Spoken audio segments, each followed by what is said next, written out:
Hello guys, welcome to Pakistani real reaction. तो कैसे हैं आप सब? उम्मीद है आप सब बढ़िया होंगे, मजे में होंगे, खुश होंगे, आबाद होंगे। हमारी दुआ यही है आप हमेशा हंसते रहें, मुस्कुराते रहें, खुद भी खुश रहें, दूसरों को भी खुश रखें। चैनल पर न्यू है, चैनल को सब्सक्राइब कर दें, बेल आइकन को प्रेस कर दें ताकि आपको आने वाली हर वीडियो को नोटिफिकेशन टाइम से मिल सके। मेरा नाम मुदस्सिर है। नाम Bashir. So guys, veto power देश सबको पता है, पूरी दुनिया को पता है कौन देश है जो अपनी मनमानी हर टाइम अपनी मनमानी करते रहते हैं। ये वो देश है जो मतलब किसी की सुनते नहीं है। अगर ज्यादा कंट्रीज एक जगह पर सहमत हों और दूसरा एक देश भी वीटो कर दे तो उस बेचारा जो प्रस्ताव होता है उसकी कोई वैल्यू नहीं होती। हाँ भाई, तो एक तरह की ये दादागिरी, 5 गैंगस्टर्स बैठे हैं पूरी दुनिया में जो किसी की सुनती नहीं, अपनी करते हैं।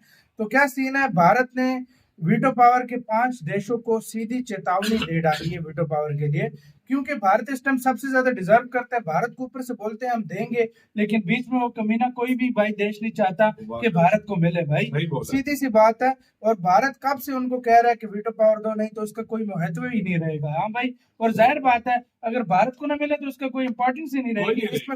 इसमें रिफॉर्म्स ना किए गए तो भाई कुछ तो पहले सारा देखते हैं इंडियन अफेयर्स का वीडियो का लिंक मिल जाएगा आप लोगों को डिस्क्रिप्शन में। बाकी बातें करेंगे बाद में। काउंट करते हैं 3 2 1 एंड स्टार्ट। वैसे जिस तरह से यूनाइटेड नेशन सिक्योरिटी काउंसिल की प्रोसीडिंग्स चल रही हैं, उसको देखकर लगता नहीं है कि ये 5 परमानेंट देश यूएन सिक्योरिटी काउंसिल में रिफॉर्म्स चाहते हैं। अब इनसे कोई खास उम्मीद भी नहीं रही है। इन्होंने यूएन सिक्योरिटी काउंसिल को एक तरह से हाईजैक करके रखा हुआ है और ये 5 देश दुनिया के 188 देशों को लेकर फैसला करते हैं। एंड अगर इनमें से एक भी देश की सहमति नहीं हो तो यूएन सिक्योरिटी काउंसिल का सारा काम ही रुक जाता है और उसका खामियाजा दुनिया के बाकी सभी 188 देशों को भी भुगतना पड़ता है। अमेरिका, रशिया, ब्रिटेन और यूनाइटेड किंगडम यानी कि ब्रिटेन, ये चारों ही देश समय समय पर भारत को यूएन सिक्योरिटी काउंसिल का परमानेंट मेंबर बनाए जाने का समर्थन करते रहते हैं। लेकिन एक्चुअल रिफॉर्म्स जो भारत के लिए परमानेंट सीट का रास्ता खोलेंगे, उसके लिए इनमें से एक भी देश कोई भी स्टेप नहीं उठा रहा है। मसला ये है कि इन 5 देशों को वीटो पावर का एक तरह से चस्का लग गया है। इनको इसकी लत लग गई है और ये नहीं चाहते हैं कि वीटो पावर का जो हथियार है वो इन 5 देशों के बाद दुनिया के और किसी भी देश के पास आए। इसलिए बीच में ऐसी खबरें भी आई थी कि ये जो यूएन सिक्योरिटी काउंसिल के 5 परमानेंट देश हैं, ये परमानेंट सीट्स को बढ़ाने के लिए तो रेडी हो गए हैं, लेकिन ये नहीं चाहते हैं कि रिफॉर्म्स के बाद नई यूएन सिक्योरिटी काउंसिल में जो भी परमानेंट मेंबर्स आए उनके पास वीटो पावर हो, यानी वीटो पावर पुराने परमानेंट मेंबर्स के पास ही रहे। यूनाइटेड नेशंस को खड़ा करने का जो कोर कंसेप्ट था, जो मल्टीलेटरलिज्म और सभी सदस्य देशों को एक साथ लेकर चलने की बात की जाती थी, यूएन चार्टर बनाया गया था, उसको पूरा करने में यूनाइटेड नेशन सिक्योरिटी काउंसिल अब पूरी तरह से फेल हो चुका है। दुनिया के कई देशों ने तो उम्मीद भी छोड़ दी है कि यूएन सिक्योरिटी काउंसिल में कभी रिफॉर्म्स भी होंगे, लेकिन भारत लगातार कोशिश कर रहा है कि ये मुद्दा शांत ना हो और इसके ऊपर डिबेट लगातार होती रहे। भारत की तरफ से इस बार हमारे विदेश मंत्री डॉक्टर एस जयशंकर सर ने परमानेंट मेंबर्स के ऊपर एक हमला बोला है। रेफरेंस के लिए आपकी स्क्रीन के ऊपर द टाइम्स ऑफ इंडिया के आर्टिकल का स्क्रीनशॉट है, जिसके मुताबिक एस जयशंकर सर ने यूएन सिक्योरिटी काउंसिल के रिफॉर्म्स और वीटो पावर पर एक स्टेटमेंट जारी करके परमानेंट देशों को टारगेट किया है। जयशंकर सर ने अपने गुयाना के दौरे के दौरान वहाँ पर एक कॉन्फ्रेंस में कहा कि यूएन सिक्योरिटी काउंसिल का गठन आज से 80 साल पहले किया गया था। ये 80 साल पुराना संगठन है और इन 80 सालों में ये दुनिया बहुत ही ज्यादा बदल गई है। यूनाइटेड नेशंस के सदस्यों को अब एक साथ बैठकर ये फैसला करना ही पड़ेगा कि वो क्या क्या रखना चाहते हैं और इसमें क्या क्या बदलना चाहते हैं। उन्होंने रशिया यूक्रेन युद्ध का नाम लिए बिना उसी ओर इशारा करते हुए कहा कि हाल ही में जो घटनाएं हुई हैं उनसे यूनाइटेड नेशंस की विश्वसनीयता के ऊपर चुनौती खड़ी हो गई है।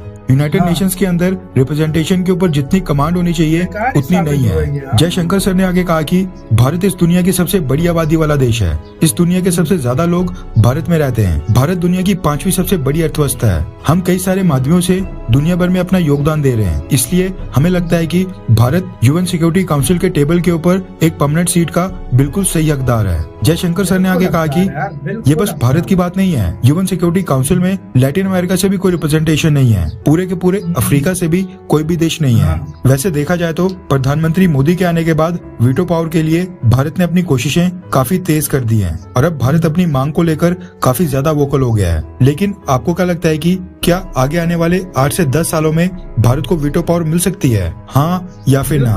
नीचे कमेंट करके अपनी राय जरूर बताएं।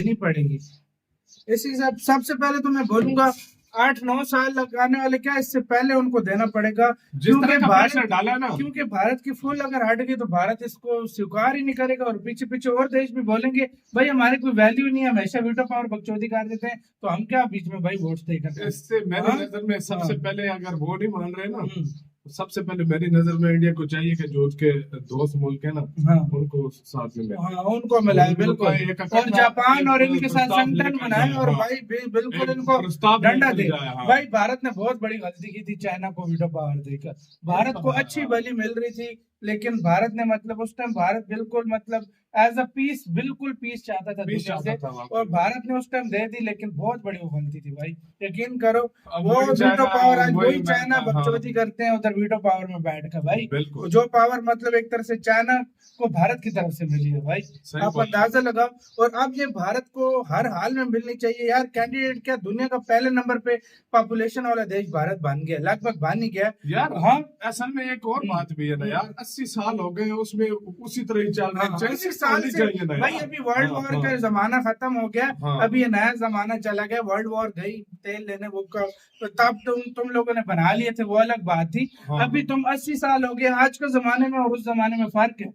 नहीं, इससे तो फिर पता है क्या होगा, इससे यही होगा अगर इस तरह चेंजिंग ना हुई ना, इससे अगले आने वाले 50-100 साल में भी पता क्या होगा, जो भी कोई प्रस्ताव लेकर आएंगे एक देश उठेगा मुंह उठा के एक देश उठता है और वो रिजेक्ट कर देता है। बेशक 190 देश बोले कि ये करो, एक देश उठे नहीं करना तो खत्म। अगर करते भी है ना तो इस तरीके से करो ना, देखो मेजोरिटी लाओ। मेजोरिटी मेजोरिटी जिसमें कंट्री ज्यादा वोट देंगी वो चीज करो, ये चीज अगर कंट्री वोट नहीं देती तो। और साथ में प्रस्ताव में मतलब ये भी रखो, चेंजेस ये भी होनी चाहिए कि जो और अस्थायी मेंबर है ना, जो मतलब दूसरे अनस्थायी नॉन परमानेंट जो है, उनसे भी वोटिंग कराई जाए, उसके बाद फैसला किया जाए। इस तरह के रिफॉर्म होने चाहिए, और भारत को हर हाल में सीट देनी चाहिए, क्योंकि भारत इस टाइम एक सुपर पावर बनने लगा है। भारत, मैं कहता हूँ ये जो बाकी का ये फ्रांस और ये यूके से तो 100 गुना बड़ा कंटेंटर है, इनसे तो 100 गुना बड़ा कंटेंटर है। बड़े देश क्यों नहीं चाहते, उसको पता है अगर हमने आगे दिया ना तो जो हमारे पास जो पावर है ना वो हमसे छीन जाएगी। उनको लात लग गई है। ये 5 बंद कंट्रीज मतलब एंजॉय करते हैं कि हम 5 देश है ना पूरी दुनिया पे हमारी दादागिरी, हम यही दादागिरी करते हैं सिर्फ ये, लेकिन भारत इनको इस तरह करने तो नहीं देगा। देखो रशिया ने बोला काफी दफा के यार भाई उसके साथ करो, लेकिन और देश अभी आगे नहीं, वो ऊपर से बोलते हैं सारे भाई, कि यार ये है, दिल से जो है ना वो कोई मतलब चाहता नहीं है ये चीज, दिल से कोई भी नहीं चाहता। ऊपर बयान देने से क्या भाई फर्क किसी को पड़ता है, रोज हर कोई बयान दे जब तक काम। गाइस आपसे एक क्वेश्चन है कि यार आपकी नजर में कितने सालों के अंदर अंदर रिफॉर्म करा लेगा इंडिया? ये जल्द ही कराएगा भारत में, जिस तरह भारत हर फॉरम में उनको धो रहा है ना, ये जल्दी होगा। आपका क्या कहना है अपने कमेंट सेक्शन में, अपना बहुत ज्यादा ख्याल रखिएगा।